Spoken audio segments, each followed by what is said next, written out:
শেখ হাসিনার পালিয়েও যেন রক্ষা নেই। একসময় সবার উপর ছড়ি ঘোরানো রানী ভিক্টোরিয়াকে এখন তাড়িয়ে বেড়াচ্ছে দুঃসময়। দিল্লিতে পলাতক হাসিনার আশ্রয় হলেও আতঙ্ক তার পিছু হটছে না। ফেরারি হাসিনা এখন ফাঁসির আসামি। আনুষ্ঠানিকভাবেই তাকে দণ্ডিত করেছে আইন। তাই মুখে কথার তুবড়ি ছোটালেও বাস্তবতা উপেক্ষা করার উপায় হার তার নেই। দিল্লিও তাকে নিয়ে আসছে দোটানায়। ফেরত না দিতে চাইলেও নরেন্দ্র মোদীর প্রশাসন বাংলাদেশের আহ্বান আর সরাসরি উপেক্ষা করতে পারবে না। পরিস্থিতি যখন পুরোপুরি ঘোলাটে, ঠিক তখনই আরও একটা দুঃসংবাদ হাসিনার জন্য। যিনি দিল্লিতে ভেবে বসছেন এটাই তার নিরাপদ আশ্রয়, কোনো কিছুতেই তার আর কিছুই হবে না। তাকেও এবার ভাবতে হচ্ছে, মনে করতে হচ্ছে, এই খেলায় শেষ বলে কিছু নেই। ভারত সরকার তাকে ঢাকার হাতে তুলে দিলেও অবাক হওয়ার কিছু থাকছে না।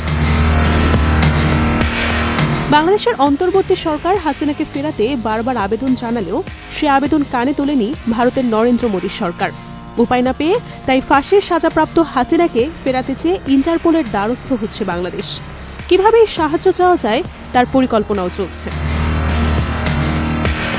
২০২৪ সালের আন্দোলনের সময় ক্ষমতা টিকিয়ে রাখতে নির্বিচার হত্যাকাণ্ডে মেতে ওঠে হাসিনার সরকার। তবে আন্দোলনকারীদের উপর সর্বোচ্চ শক্তি প্রয়োগ করেও ক্ষমতার মসনদ টিকিয়ে রাখতে পারেনি হাসিনা।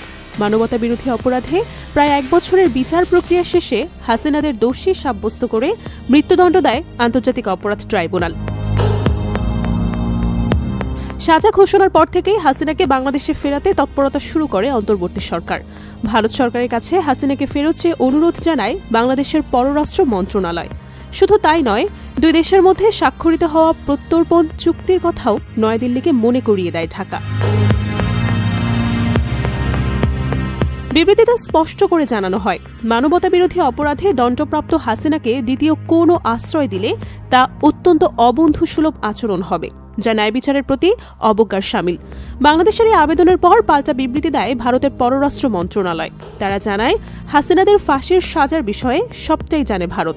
এরপর হাসিনাকে ফেরত দেওয়ার বিষয়টি ধোঁয়াশা রেখে তারা জানায়, নয়াদিল্লি সবসময় বাংলাদেশের মানুষের শান্তি, গণতন্ত্র ও স্থিতিশীলতার পক্ষেই প্রতিশ্রুতিবদ্ধ। এভাবেই হাসিনার বিষয়টি কৌশলে এড়িয়ে যায় ভারত। তাই এবার বিবৃতি নয়, হাসিনার প্রত্যর্পণ নিয়ে নরেন্দ্র মোদী সরকারকে সরাসরি চিঠি দেবে ডক্টর ইউনূসের প্রশাসন। তবে চিঠি দিয়েও হাসিনাকে ফেরানো যে বেশ কঠিন তা ভালোভাবেই জানে বাংলাদেশ। আর তাই এবার অন্য পথে হাঁটছে অন্তর্বর্তী সরকার। আগেই হাসিনার বিরুদ্ধে গ্রেফতারি পরোয়ানা জারির জন্য ইন্টারপোলের কাছে আবেদন জমা দেওয়া হয়েছিল। তবে সাজা ঘোষণার পর ইন্টারপোলের কাছে দোষী সাব্যস্ত পরোয়ানার ভিত্তিতে নতুন করে রেড কর্নার নোটিশ জারির আহ্বান করা হবে।